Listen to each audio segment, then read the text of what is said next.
Good afternoon, everybody. Thank you for coming back. Thank you for rejoining. I hope you enjoyed and found inspiring the presentation from Chris Hadfield. Very interesting, very encouraging. We've managed to make an almost perfect sequel here to Charles Mondello. I'll provide a little bit of an introduction to Charles and then hand it over to him. Charles is the Chief Technology Officer at HySpecIQ, a company that is positioned to become the world's leading provider of hyperspectral imagery, from state-of-the-art satellites to mission-critical solutions. In his role as CTO, Mondello manages the technical direction of the firm, using his experience across the geospatial industry to focus HySpecIQ's technologies for success. Mondello brings over 3 decades of experience in aerial and satellite capture. His experience comes from multiple firms in the remote sensing sector and at companies like Kodak, Earth Data, Litton, IBM, Pictometry, PDC, ESI, and Tomorrow's Pixels. Please welcome Charles to the stage. Thank you, Arthur. It's funny to hear you reading a bio since I've known you for so many decades, most of those decades in remote sensing I've known you. So hearing you say Mondello has or Mondello this almost sounds a little strange. But thank you. I enjoyed the last session. It was very enjoyable to watch and hear some of those insights. And yeah, I think for this session, we'll go a little deeper, perhaps. I don't have any videos to show. I'll be a very image-intensive presentation that will hopefully touch upon remote sensing. Arthur suggested, and I like the idea that, again, the audience is pretty broad. I've been in remote sensing 30 years. I'm an ASPRS fellow. The ideas, though, may be a little foreign. I won't talk about charge handling capacities or MTFs, but I want to take you from understanding imaging and remote sensing to, Arthur suggested it in a very great way, a takeaway to say, yeah, here's what remote sensing can do for ESG. There was an interesting question on the last session along the lines of what's Canada's role? Canada has an amazing role. If you step back and think about it, the land mass in green space is probably one of the preeminent carbon sequestration places on the planet. And I am absolutely thrilled to talk to this audience. Again, let's jump into some briefing slides. Let me fire this up, and I'll ask Arthur just to chime in to make sure that they look good. And I will change to presenter mode. So I can't see, unfortunately, the chat as it's happening. So if there's something critical, Arthur, that you think is key and it would address a good number of people in the audience, I'm happy to answer it at that moment. Slides are perfect, Charles. Thank you, sir. Perfect. If we wait till the end, that's fine too. But again, what I'd like to do today is give you all a feel for not just hyperspectral remote sensing. It's a pretty unique term that will evolve, and you will be using it, I'm sure, at some point, whether you use it from us or others. There's a great number of fantastic firms that are aiming toward the hyperspectral space. But I want you to understand remote sensing and how data sets go together and their value in your decision support systems. I'll be very happy if you walk away with that insight to say, you know what, I forgot his name, I forgot the technology, but I know there's something in remote sensing that can assist me in validating a carbon sequestration model. It can assist me in understanding smoke plume or smoke damage. It can assist me in the valuation of a target. I'll be very happy if you walk away with that. So with that, we'll talk a little bit, and I use a lot of images. Arthur mentioned I come from Kodak. I'm an imaging scientist by education, and I love photography and images. There's about 100 cameras sitting over there. But what you need to know is what's remote sensing. Why does that matter to you? What is a decision support system? You should already know that piece of the equation. I've got 5,000 models in RBC, looking at everything conceivable and trying to calculate, an assessment, what the next direction we should do on shipping a material, or the valuation of something you're seeing on the screen. Is that field active or fallow? I assumed that someone was building a shopping mall and they're replacing that target space with a certain number of square kilometers of environmentally sound material. Is it really environmentally sound? So we'll go through a little bit of decision support. We'll talk a little bit about hyperspectral, and I'll use some acronyms: HSI, short for hyperspectral imaging. We'll talk a touch about different verticals, and mention ESG in some of the slides toward the end to show you again what you want to think about. But as we look at this, you really do have to have a feeling for remote sensing. I can't give you a briefing from space without telling you what you'd see from the ground first. And all flavors of remote sensing really are trying to get information about a target that I can't physically touch. Remote sensing can be a millimeter away. So, I mean, you could say this close range photogrammetry, where photogrammetry is making the metric assessment of a target. And you can be a millimeter away with it, with an instrument measuring spectral radiance from the target, right, as ground truth. Every time you take a walk and you see an object, you're performing ground truth. You're performing remote sensing with your eyes. So there are these different forms of remote sensing. Close range photogrammetry, the roadside photography we see from some of the great companies, Microsoft, Google, are doing fantastic work to show us what the Earth looks like as a digital twin as I'm driving. UAS, I was a 107 pilot. UAS is very close to tens of meters. Obviously, we have to stay below any risk to manned aircraft.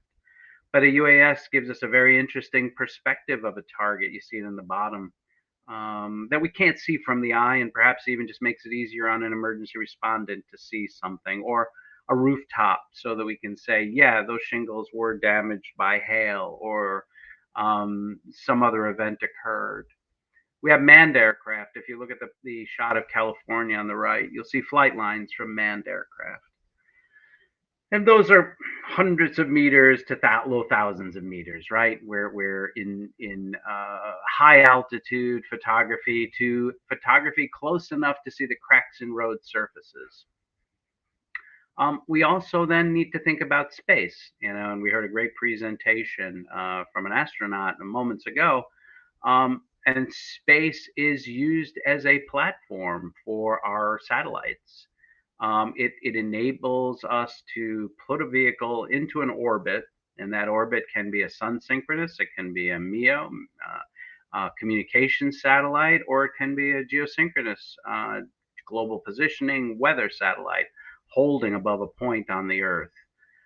All of them add value, and each of them comes with different context. We're launching small cube satellites. Well, why does a cube satellite differ from JWST? We'll talk a bit about that. What can I do with different vehicles in different places? So you need to understand, when you're looking at remote sensing and you're looking at imaging, be it active or passive sensing in generating its own signal that it's receiving back, you're going to see different types of information. You're going to get different types of context. Spatial resolution is going to matter to you. What's the size of a pixel? A picture element is seen on the ground. What's its spectral resolution? You and I are pseudo looking at each other right now through a screen, and that video camera above has 2 green pixels for every red and blue. Why? Well, we have a human photometric response. We peak in green. God made us to eat plants. So we peak at 550 nanometers. But we also need to understand that we can resolve more than just red, green, blue. We can resolve into the infrared. We have different degrees of sensing, different numbers of bands. And we can look at temporal resolution. That is our ability to come back and look at a target over and over again. And that's a key thing in ESG, right? We want to be able to assess change in a target. Is that target sequestering carbon the way I hope it would, or is it not? Is it providing the value we need to prevent the amount of global warming we're seeing? We've heard earlier presentations in the week about water, and we can image water as well. So again, remote sensing, seeing targets from a distance, spatial, spectral, temporal, all different kinds of platforms. So if I look at a particular shot, what is that? Well, that's actually crops. And those crops and that information is captured based on ground truth and also remote sensing. A satellite was flown, captured this content, and then it was processed spatial and spectrally to understand those individual fields and what they're contributing to society. And this is an area, I think I processed this one near the Salton Sea. So again, someone is going to provide funds for growers. And those funds have to be validated. Did they grow the right thing? What performance is that crop in that particular area? But if I look at this alone, it's not helpful, right? You really need to combine what's called other modalities, other modes of remote sensing, and even other modes of imagery. We want to have raster, which is a traditional photograph, a vector data set, which is a point, a plane, or a line, and textual content, all merged together to really say what's going on. And then we may reshoot that target another time. This is a hyperspectral shot from Avarice, looking at that particular scene. And even though it's hyperspectral, I can say, I just want to see the red, green, blue, and make it look like a natural image. So I get a visual interpretation of that particular target as it stands temporally at a different point in time versus that background image. And that background image is a raster graphic, right? It's a raster showing vector content. And then I might fly it again at a higher resolution. And then I'll say, see that graph behind the fainter pink on the bottom? That pink is alfalfa. Let me make sure that the current scene shows alfalfa is being grown on those fields today. So that would be an agricultural example of what we would do with remote sensing. And you can see there are all different kinds of resolutions of data in this one particular analysis. And it also would have someone walking the field to say, yep, I checked and it is corn type whatever or alfalfa type whatever. So again, think of remote sensing as this multimodal, multi-data set tool that you can have capturing all different kinds of content. Hopefully this is making sense. This is I want to get table stakes out there so that we're all talking at the same level. So, apologies, I drink coffee constantly. What's hyperspectral? Why is he talking about hyperspectral imagery? Because again, what I just showed you was traditional imaging, traditional vector, maybe a little bit of multispectral. What the heck are those words even? So we're going to get to that next.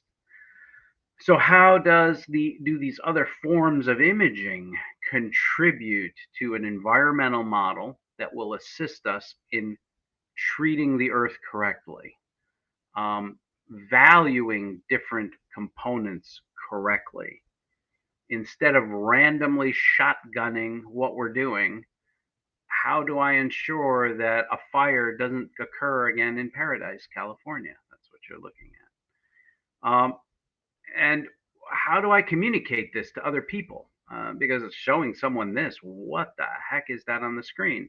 Hopefully by the end you'll understand that the red is dry and the orange is a little less dry and the yellow is a little less dry and the green is getting a little moist. And we can communicate to someone a temporal difference between that background map, which isn't the same time as the graphic that came from a hyperspectral. We can communicate to someone what to do next to prevent a risk, hopefully from ever occurring, to prevent that spark from igniting something, right? That's our desire. So take a look at the graphics, digest them for a second. You and I are looking at each other in general in red, green, blue. And if I drew it correctly, and I didn't, the green peaks. We're a photometric response. We peak at 550 nanometers. Again, God made us that way. We see each other mainly through a green response, and obviously, right? For millennium, we've been sitting there looking at plants. So the ones that have survived the best, I assume, were the ones that could see the plants in the best way. So we peak at 550 nanometers. We fade away in in red. We fade away in blue. There's atmospheric absorptions, and red becomes infrared eventually, which in the very nearest of infrared, it's called the red edge. We will actually see chlorophyll very well with some of the sensing technologies we use that are just beyond the human limit of visibility. And then it continues on. There are other forms of infrared, and different wavelengths have different value. Radar sees through clouds. SWIR sees through smoke. Infrared is often used with red and green to evaluate crop health. So we can use different bands for different activities, and these are commonly captured. This is all the two images on the left are Sentinel-2. So we're using freely available data sets. That should be another key piece for the people on the call. This isn't data you even have to pay for. We can use multispectral data, which is in the middle, and that just means more in general than 3 bands, right? Don't say Charlie said it has to be 4 to 10. There's no rhyme or reason. 1 is 3. That's RGB. That's easy to understand. This panchromatic to the left, a single band. Multispectral, a couple bands. Hyperspectral, about 100-ish bands. And hyperspectral, you see, is a continuous spectrum. So what we're saying here is we're capturing enough individual slices of the spectrum, and that spectrum doesn't end at red, green, blue. It goes on as far as the focal plane can see. And these are things that are beyond silicon. And silicon is what you go to a big box store and buy your digital camera. These sensing technologies are indium antimonide, mercad telluride, and they're doped different ways. But in essence, we're seeing into the infrared. And what that gets us is the ability to understand dry fuels. It gets us the ability to see through smoke. It gets us all different kinds of ways to characterize minerals. So even though a hyperspectral image can be just a simple red, green, blue, it'll look exactly like that photo on the left. What it actually more often is an answer. A hyperspectral image can be the word yes. It can be the word no.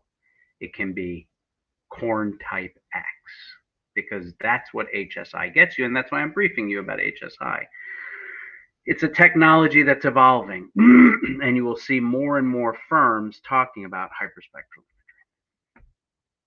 There's no sales in this, but I used our system as an example because I had the specs to show you what a hyperspectral system can be. And hyperspectral can be flown on a drone, it can be flown on manned aircraft. In fact, ITRIS in Canada is one of the most magnificent firms I know. Canadian firm flies aerial hyperspectral. There are firms, though, that are also looking at space-based technologies. Well, why space? Well, we have denied area access, unfortunately, on the planet we live in.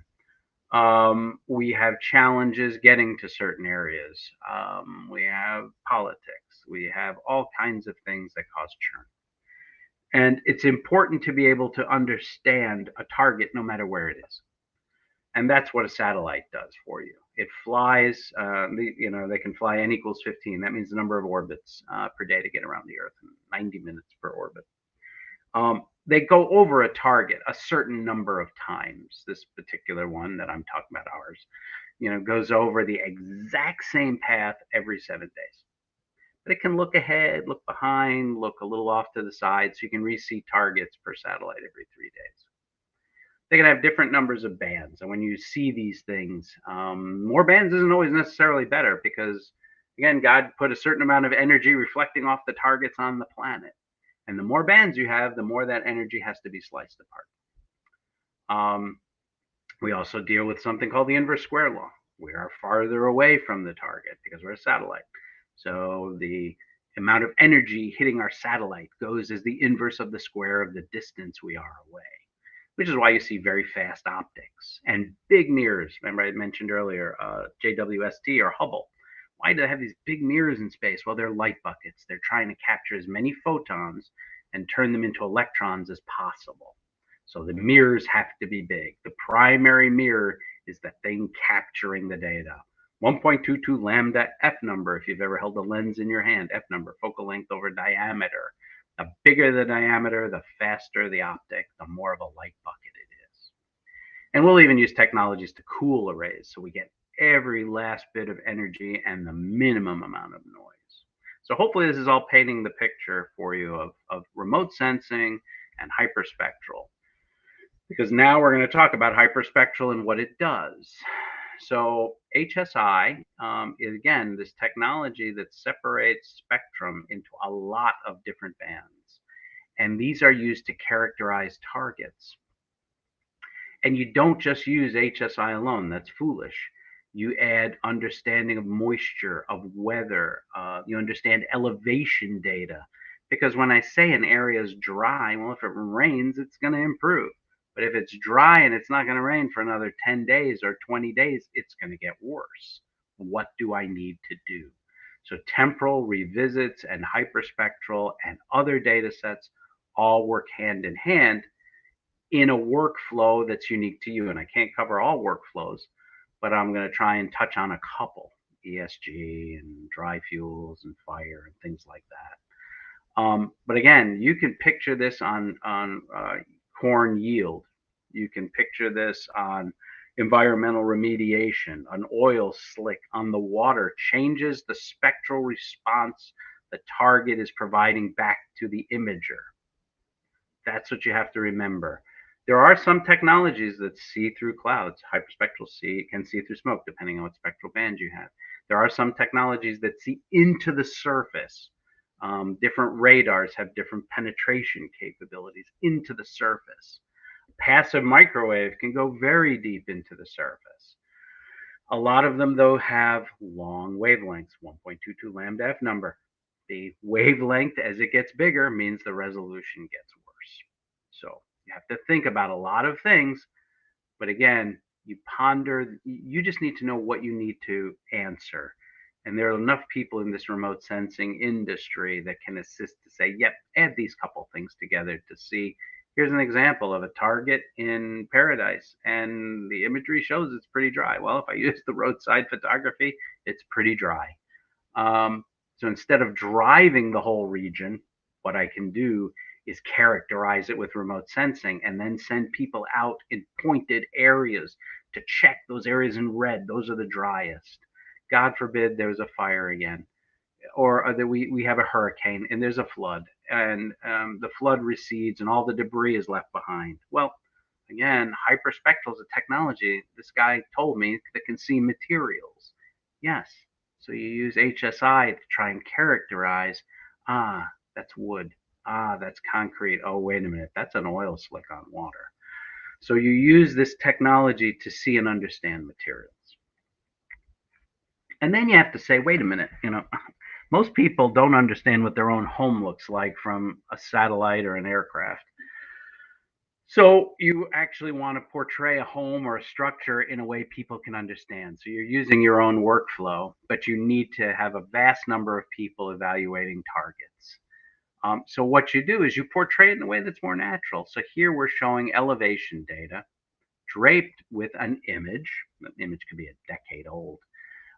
And then a current hyperspectral analysis of the scene and building outlines and roadways. So I can actually understand, yeah, that's Neil Road. I'm not in remote sensing, but I got to drive Neil Road today and go to all those places that are red because those are places with a higher fire risk right now.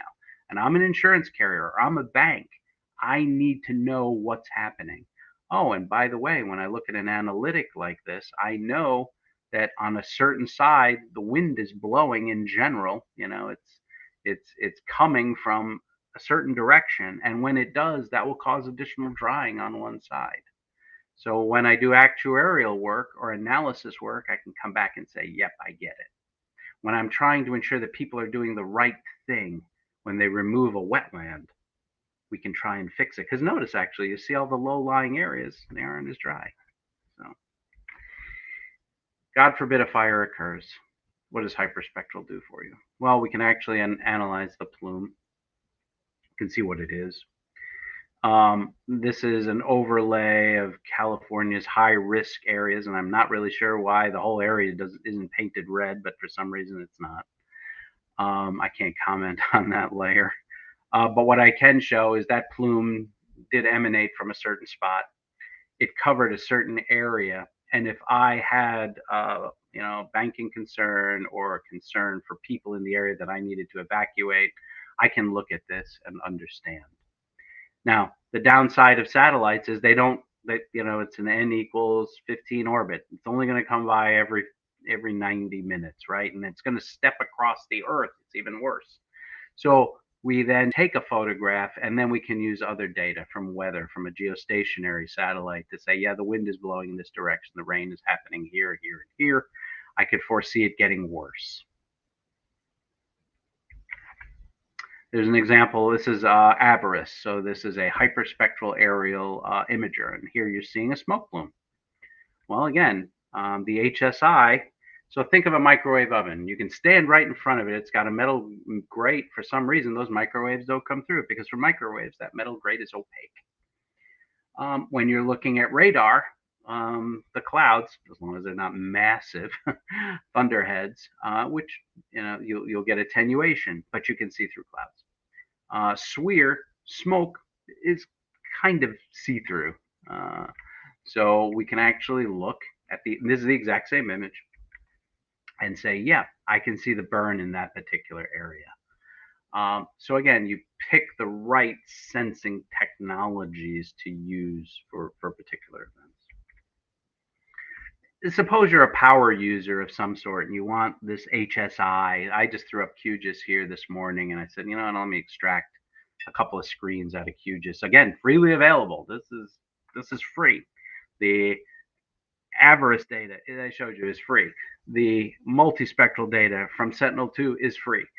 You don't need to do anything other than have a little bit of background in these regions to be able to extract content for yourselves, for your particular task. So I said, okay, let me throw some elevation data, because remember, you don't use any one sensing technology alone. That's absolutely foolish. You need to understand how the wind is going to blow across this. We fully understand the soil types. And some soils, you're not supposed to put your buildings on. Don't build on the sand. You want to build in places where the buildings will survive. You also have the issues associated with wind and the drainage. I'm here on the East Coast in the U.S. I probably have more of an issue on drainage. So for me, those darkened areas are probably a greater concern, because those are areas of potential flood. On the West Coast, here we see an area where it's the dryness that's the issue. So I can add in other data sets and show and portray, what does this look like? And we can see this is a very dry area. And then take the hyperspectral and begin layering that insight on top of it. And again, this is also an ESG scenario, right? Because we can sequester carbon differently based if it's a hardwood, a softwood, a green space versus a dry area. So all of this plays into the evaluation of a region and how we want to enhance that region environmentally. And we keep adding different layers to it. And eventually we fill out, what the whole map looks like. And we can say, yep, I get it. I need to do certain things here to enhance the quality of life, to enhance the risk, prevent fires from occurring, to understand the valuations in these areas, right? All of this plays together. And this is what remote sensing and hyperspectral and traditional imaging does. And it absolutely needs to be part of a decision support system. Absolutely. And you need to know these technologies are there and exist. That's what Arthur asked me to portray to you, and hopefully I'm getting that message across. And it happens across other sectors, right? I just gave you an insurance sector, and probably energy as well, right? Because we've seen that in the energy sector, we've had a lot of sparking in different areas, and that's not ideal. So we have risk, and we need to mitigate risk for arcing of utility lines. And those are danger trees that may exist below power lines. Here we see rooftops. And if I'm in I think this is Los Angeles actually. If I'm in Los Angeles, I want to know there are certain roof type materials that are going to mitigate heat. And if someone's not following my laws in LA and they're putting in some roof, I need to know what that is. I need to know its condition, and that's why you see the variations even in these pixels. I need to know its condition. I need to know the material types, and I can't go onto everyone's roof. I mean that's a challenge. But if I can get that information from aerial or space, a drone could do it too. It'd be painful to do, 1,500 square miles of LA. God forbid it's San Bernardino County. I think that's 24,000 square miles. Um, you want to give people guidance as to where to go. So again, the technologies add value in different vertical market sectors. And that's something that, again, is the takeaway. So I tried to grab something near and dear to home. So I grabbed Lethbridge. Again, here I'm trying to actually specifically call out the ESG model. So here you have an area of multiple use types. We have a city. We have a good amount of crop. We have some riparian floodplains. And it's obviously, again, that earlier question from the earlier presentation just struck me. What's Canada's role? This is Canada's role. You guys probably, again, one of the preeminent places for ESG on the planet. So if we look at it and we assess this particular area, this is a hyperspectral shot right outside of Lethbridge. Not crazy huge area. It's a snapshot, really, more than anything. You don't need crazy high resolution either. And in fact, crazy high resolution in spatial resolution, the size of a pixel, a picture element as measured on the ground, doesn't need to be insanely high, fine resolution. 10 meters is great. Under 10 meters, fantastic. We don't need inches. We don't need single feet, because actually you don't necessarily want an individual plant. We want to see a handful of plants around an area and make sure the energy coming from those is representative. So we really get a good handle on what that target is. And is it contributing to the environment the way I expect it to?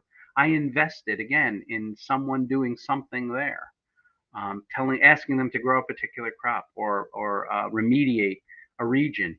I need to know that that's what's actually occurred. So we can classify this as man-mades, naturals, all different types of things to really get these ROIs, apologies, I tried to make sure I had no acronyms. It's up above. Regions of interest, classified correctly when I do this particular analytic. So these are both HSI. They're both hyperspectral images. The benefit of HSI is I can pick the bands that I want to portray. And again, we got red, green, blue. Every monitor we're looking at each other on has RGB, and I've got to assign channels to those particular layers. So as I do it, and I've got to move this little window on the bottom that's hiding my text. As I am looking at this, I've chosen 3 particular ones just to be RGB to make it a natural appearing image. But then I extracted from all of those other bands the information on the right of other grasses, fallow fields, unvegetated, the water, the native grasslands, active crops. You can read it. And the beauty there is it's a simple map. I can look at it immediately and tell you, wow, this area is really heavy in terms of active crops. Those active crops could really be important. It's got some native grasslands. You know what? It doesn't look like it doesn't have a lot of hardwoods. Well, hardwoods are probably the most important when it comes to carbon sequestration, but man, I've got so much other space that's green and growing. It's contributing to the environment benefit. So again, key that you can look at a target, and I'm not an ESG expert, please. If you're going to ask me questions on, it's very specific of ESG. I'm an imaging scientist. I can tell you what I see in photographs, more so than the very specifics of how do I make sure I have enough nitrogen to make something better. Hey, Charlie, Yeah, please. hesitate to interrupt you while Oh, you're please. in full flow, but we actually have a couple of good questions here. I Oh, thought cool. Fantastic. I'd Hope like I to can answer them. entertain. So the first one is from Chung, who is from our location intelligence team Ah, at cool. RBC. As AI ML is quite advanced now, I personally feel the use of them in the remote sensing world is not catching up as other industries. Mm. Do you think the high price of remote sensing images is one of the reasons, or are we short of specialized scientists? Um, I don't think it's necessarily the cost of the imaging per se. Again, some of this is free, right? So that we know the cost isn't an issue. The challenge more than anything, well, HSI is an evolving field. So there's been avarice for some amount of time, but that's an aircraft doesn't get a lot of coverage. What's occurring now is a bunch of companies are coming to the table with hyperspectral satellites. So number one, that's going to cause the first change. Are they going to be pricey? I don't know. I can't answer pricing questions. I'm a technology guy. What does matter is for these AI machine learning, we have to deal, and I'm going to get a little more technical. I hope the rest of the audience doesn't mind. We have a lot of radiometry associated with a target. We need to model the interior orientation, exterior orientation. We need to really understand the radiometry of this sensor and how it perceives a target. And that target can change radiometrically. When it gets wet, it's a different target. So we need to calibrate these sensors spatially and radiometrically, which can be done. In general, the best radiometric calibrations that are out there are good to a low single digit number of percent. So I believe now that satellites are launching, what you will see is more interest in this data. It has to be calibrated the right way. There are organizations like IEEE that are, and we're working with them on, what these standards, people far smarter than I am, on what these standards should be and how we will use these data sets for answering that particular question. I think we're close. I think we're really close. I think there's a couple of calibration data sets that we'll need, and we'll probably also become more dependent on multimodality, understanding the soils, understanding the water, understanding the weather, sun angle, look angle, um, BRDF, bidirectional reflectance values. Hope that helped. I'm happy to chat with you more after. That's great. Thank you, Charlie. And there's a question from Anna from Athena Integrated Systems. And her question is, what value are you trying to deliver to farmers? For example, if you can visit the same place only once a week, the weather is accurate only 3 days ahead, no change in terrain level. What are you predicting for farmers who need daily action insights? So again, there are different parts of the agriculture industry. You're absolutely correct. If you are looking at corrective measures, I actually had a company that we created early on. That company we had to actually deliver an answer within 24 hours because again, if it rains, if something changed, it's actually a completely different field within 24 hours. In answer to your question on the satellite revisit, the satellite, that's a single day revisit, a single vehicle revisit. A constellation of 12 satellites will actually come over the target multiple times a day. But that's not important. The important thing is understanding that in the agricultural space, there are multiple markets, right? For precision ag, you absolutely must do corrective measures within 24 hours of the photography. And what you also need is not just that photography, you need soil type, you need crop species, which they know, which is a great thing. You need to know what they've done to the field so far, also a great thing. And you need to know weather, which we get every 15-minute updates now, I believe. So though that pool of things is what goes in. So you're taking a snapshot And if it's a small field, absolutely, you just go walk it. But there are some farmers' fields that are massive, and they can't walk them every day, and they can't get to certain areas. That precision ag scenario does benefit from a 4 to 10 meter ground sample distance where you can see a stress in a crop in perhaps a part of the field you didn't see. That's one answer. The other answer, though, is a yield calculation for banks, right?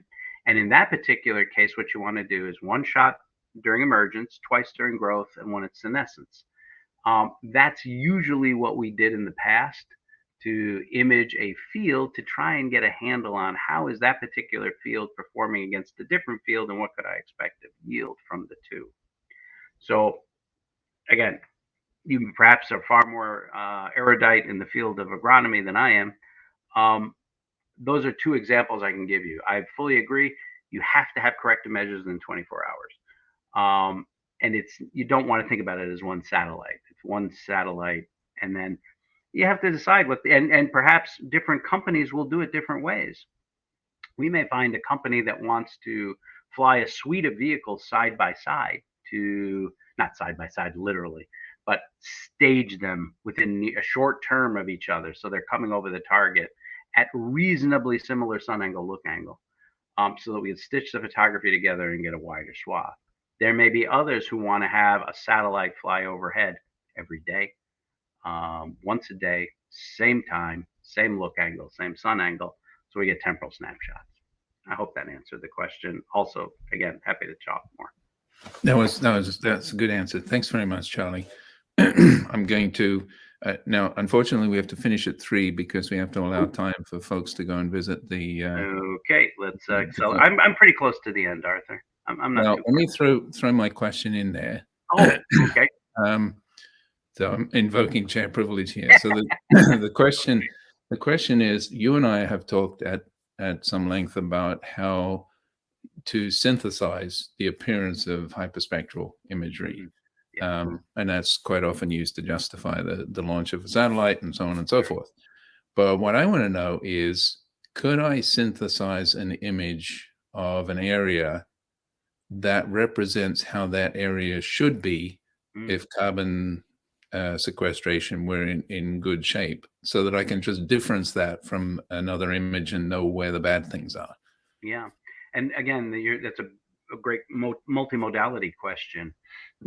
I would fly some very high resolution aerial or national aerial imagery program equivalent in Canada, or get some high resolution RGB. So we have a nice base map of the target, and created, the start of a digital twin that way.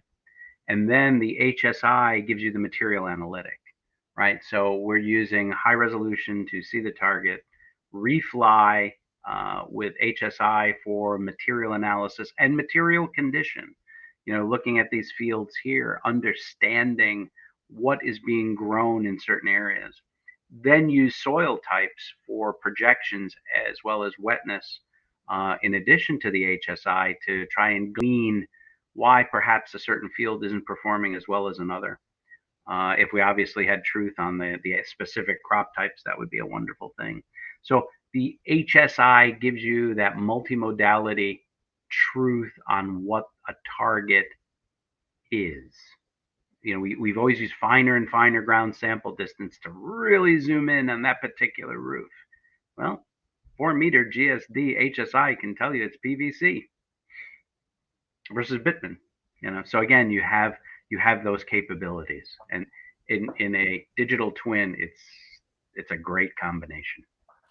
Brilliant. Well, thank you very much. Sorry, I took a little long, Arthur. No, that's and I apologize for interrupting you. I would have No, never. keep you going, but the next thing is actually the booth visit. So we've set aside a half an hour for people to go visit the virtual booths. And actually, Charlie, if you have some time, you could probably go grab one of the tables if Anna or Chung or anybody else wants to join you at a table to carry on the conversation. I would enjoy that. I will. But in the meantime, I will close this session, and please, everybody, back at 3:30 for a presentation on the Microsoft Planetary Computer by Matt McFarland.